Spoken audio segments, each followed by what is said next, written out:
Moi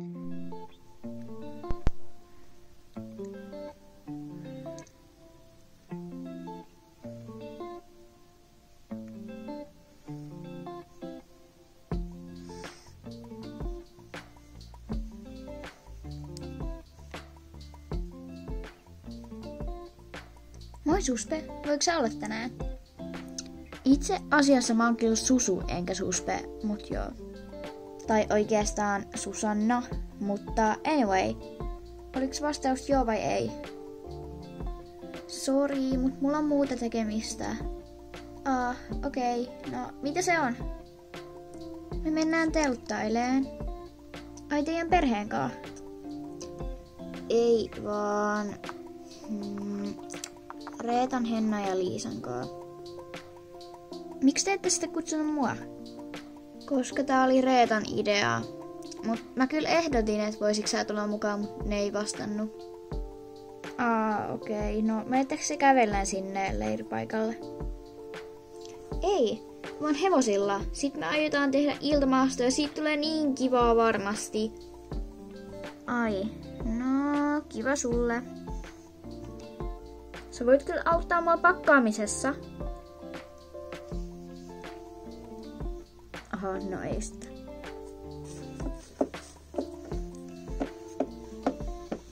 Moi, tarviks apua?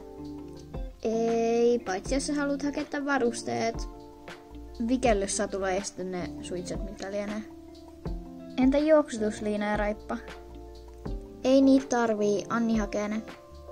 Miksi sä oot noin allapäin? Sunhan pitäisi olla innoissaan meidän retkestä.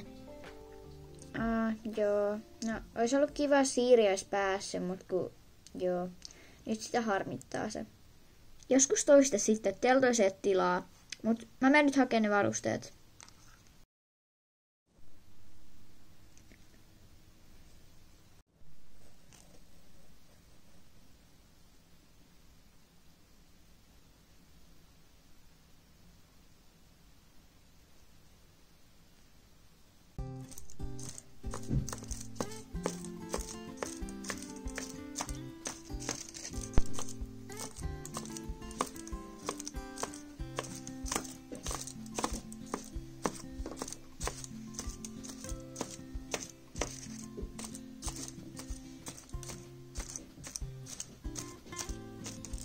Kohta perillä pystytetään sitten ekanne ne teltat. Okei, tästä tulee niin kivaa. Kiinnitetään hepot noihin puihin tuolla. Joo, kaikillahan on nyt varmasti ne riimut ja riimun narut mukana. Juu on. Tästä retkestä tulee oikeasti niin kiva. Mä en malta odottaa. Jep. Ei sit kyllä ainakaan unohdeta mitään kauhutarinoita. Mä en kyllä jaksa yhtään mitään kauhutarinoita. Kerrotaanko mieluummin vaikka jotain hauskoja tallitapahtumia? No, käy sekin. Tästä illasta tulee kyllä kiva, mutta olisi ollut kyllä kiva, jos Siirikö olisi päässyt. Ei Siiri aina voi olla meidän kaa. Säkin voit kyllä myöntää, että Siiri on aikamoinen pelkuri, eikä teltoiskaan ole tilaa. Kai sä Susanna muistat sen kerran siellä tallin Halloween-juhlissa? Oliko se nyt viime vuonna? Kun Siiri pelkäsi niin paljon, niin sit se onnistui pissan sen housuunsa ja sitten se lähti sieltä. Joo, todellakin muistan. Se oli kyllä tosi noloa. Mut nyt teltat pystyyn. Mä ja Reetta nukutaan toisessa, niin Susu ja Henna voi nukkua toisessa. Joo, okei. Pitää myös keksiä joku puskismesto, minne voi mennä, koska mulle tulee varmasti ainakin hätä.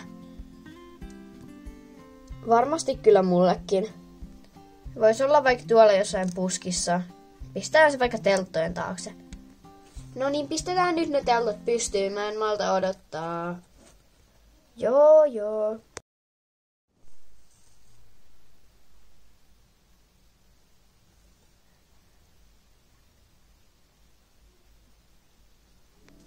Milloin mä äittiin mennä iltamaastoon? Mä odotan sitä tosi paljon.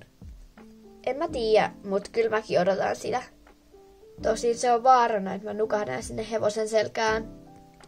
Voidaan kyllä vaikka lyödä vetoa, että Henna nukahtaa meistä ekana. Mut sytytetään nyt se nuotio ja pahdetaan niitä vaahtokarkkeja.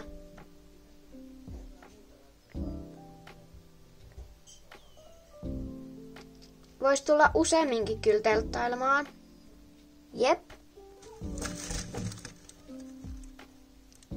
Kuulitteko te? Ei vitsit, joo. Tuskin se mikään oli. Varmaan joku metsäneläin. Tyyliin. Lähetään kohta sinne maastoon. Lähetään vaikka heti, mut oottakaa, niin mä käyn tuolla veskissä. Hei, mä sain hyvän idean. Mennäänkö ilman satuloita? Okei, vaihtelu virkistää. Nyt ravataan. Okei.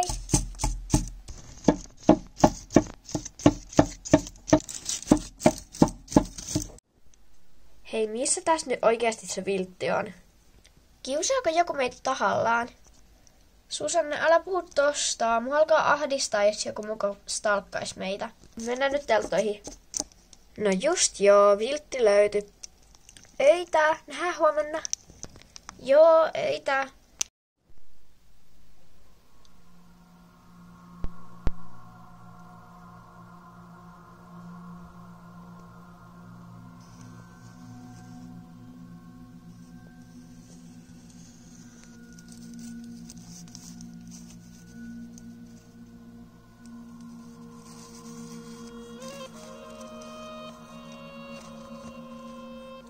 Liisa, mulla on kauhea vessahätä, tuu mukaan vessaan.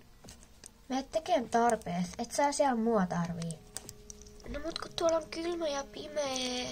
No fine, mä tuun sit sunkaan.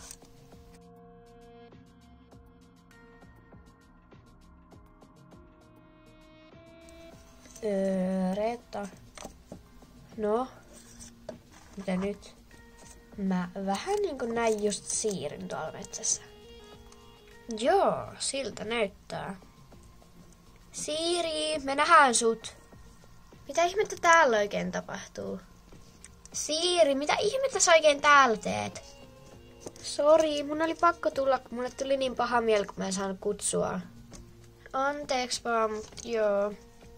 Kyllä sä varmasti ensi kerralle saat. Ei ois pitänyt jättää sua ulkopuolelle. No, mut nyt kumminkin Siiri on täällä, niin se voi ahtautua vaikka Susu ja Hennan telttaan. Okei, jos mä mahdun. Voi anteeksi, Siiri, kun me oltiin ilkeitä, mut kyllä sä mahdut.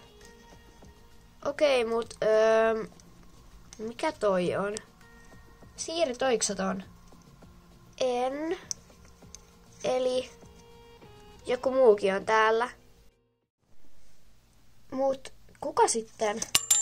Okei, nyt kyllä juostaan.